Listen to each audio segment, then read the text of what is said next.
Hey guys, welcome back to the channel. In today's video, we will be taking a in-depth look at the Jack O'Sullivan case as a lot more information has come out, including a statement from a party guest who attended the same party as Jack. The mother of missing student Jack O'Sullivan has today revealed how police failed to investigate that her son had fallen down the stairs and hit his head before getting into an altercation at a house party on the night he went missing. Catherine O'Sullivan, whose 23-year-old son Jack vanished after a party in the Hotwells area of Bristol on March 2nd, has been forced to hire a private investigator to find out more crucial details about the student's mystery disappearance. Jack was unsure about going to the party because he barely knew anyone there, but his mother had encouraged him to go and meet new people as his friends from home had moved away. He took the bus from his house in Flaxbourton to Bristol city centre to have drinks with three of his university friends at a Wetherspoons, before all four, two boys and two girls, ventured to a house party hosted by a girl on his law conversion course. The University of Exeter graduate, who had moved back to Bristol for the law course, stuck with his group at the party on Hotwell Road, but at one point tumbled down the stairs and hit his head. When a random partygoer joked about him having too much to drink, Jack shoved him in a brief clash, but this did not go further.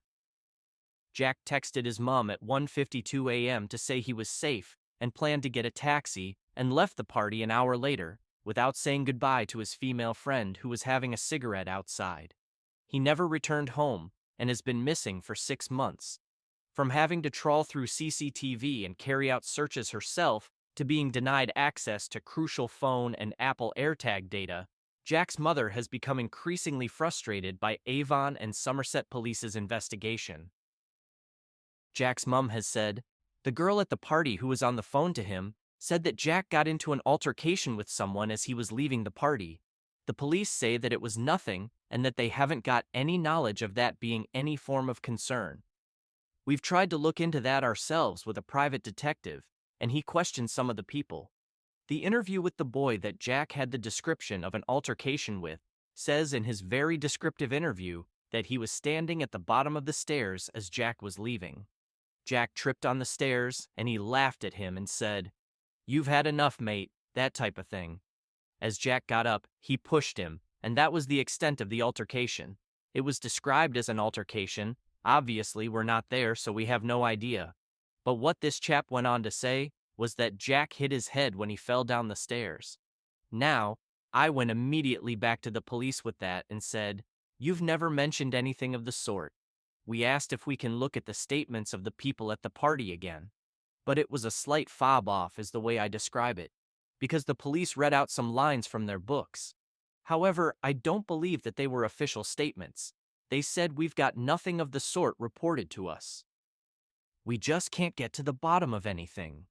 When I recently asked for the party statements again, they said they had told us what we needed to know, and they couldn't officially give us these things to look at because it's a police investigation, and they're not allowed to share things of that nature.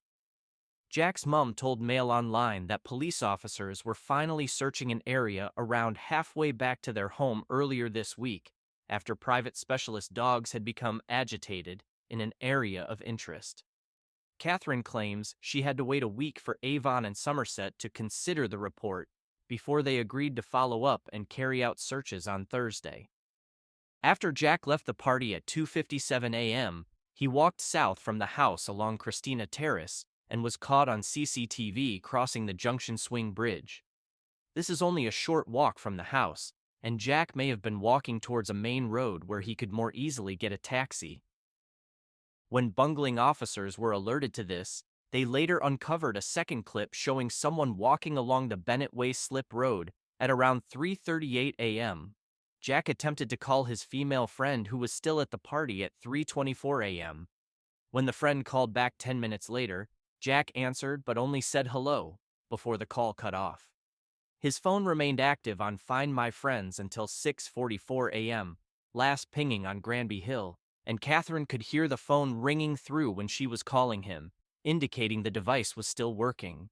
He also took an Apple AirTag out with him, which was attached to his keys, but the family have been unable to access the data on the tracking device due to privacy laws. Speaking about the lead up to the party, Catherine said, Jack only knew 4 or 5 people at the party. The rest were unfamiliar to him. He would be meeting them for the first time. So I have been in contact with the girl that he knew the most. There's just blanks with everything. There's so many things that don't make sense here.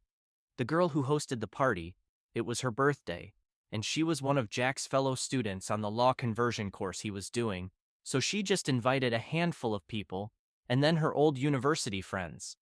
Jack was in 2 minds whether to go because he didn't really know many people there.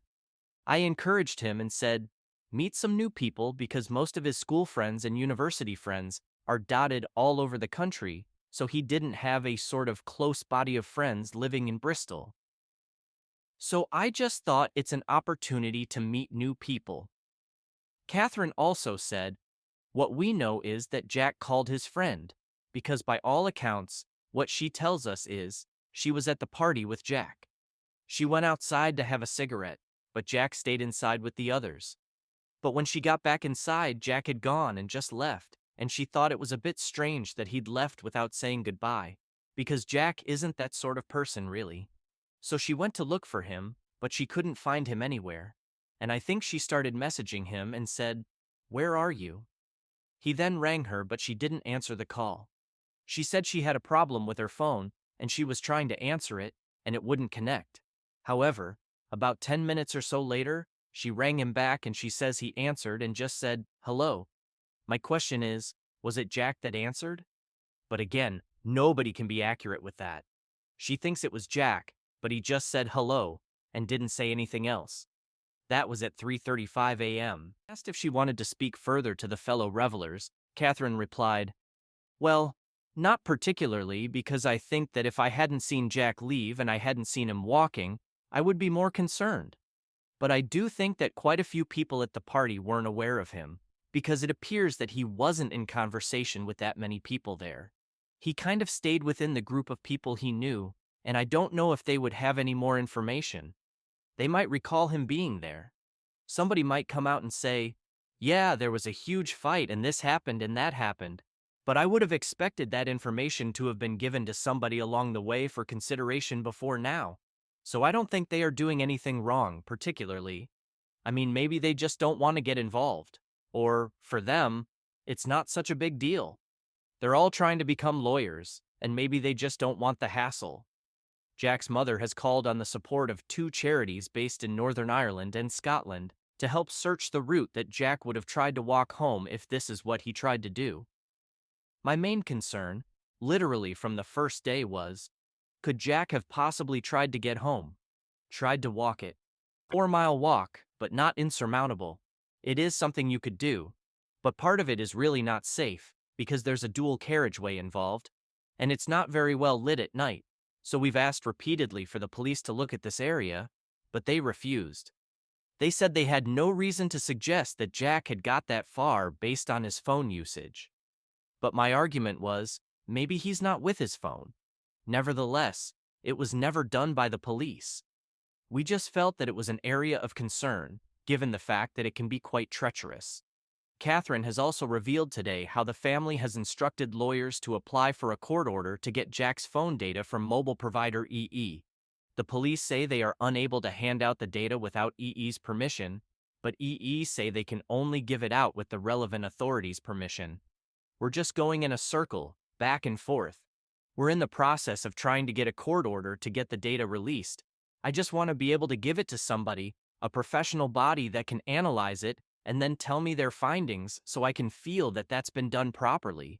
There are periods of data usage on that phone that the police have actually told us is factually correct. However, they can't then go to the next step of saying what that data is. They can say the size of it and they can say the times of it. We know that at 4:39 a.m., the phone was using equivalent data to a 9-minute video. We know that the messages I sent to that phone at 5:40 a.m. were received by that phone. And we know that the phone was still on the network up until 6:44 a.m., and then it stops. We've got all these kind of snippets of information, but they're not deep enough to confirm anything for certain. Thank you for watching. Please like and subscribe, and we will update you as we find out more.